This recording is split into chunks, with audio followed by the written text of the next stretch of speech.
Hoes in the back, pimps in the front.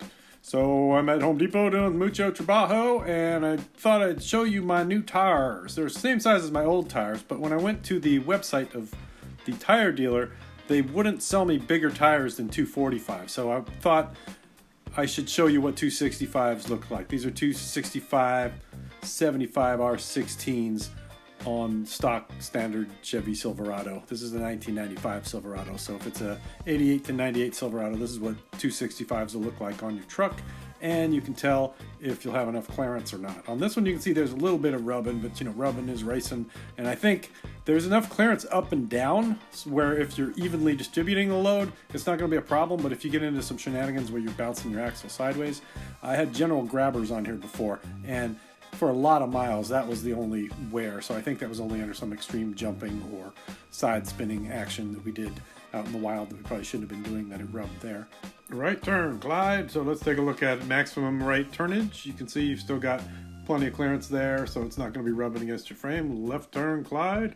I'm going to jump over the wheel here, jam our cellular telephone in the hole, and find that we do have clearance there as well. So everything's good with that, and that is it. Look at that. Looking sexy with my chunky tires, but not too chunky. So I went with Cooper Adventurer AT tires, which are a step above the Cooper Adventurer Street tires. And they're quieter on the road by a lot than my general grabbers were, and they've got chunky tread that's supposed to work well off-road as well. So I do a lot of street driving, mostly street driving, so it's good for my purposes. And they were $149.99 each, buy 3 get 1 free, but you always get ripped off at the tire store, and there's always hidden fees. So here's what it actually cost. $10 for tire handling recycling charge, $67.96 for wheel balancing, $90 for a road hazard warranty, which means I can get it prorated or fixed if it breaks if I run over a nail, $16 for rubber valve stems, $149.99 per tire minus 1 free tire when I buy 4.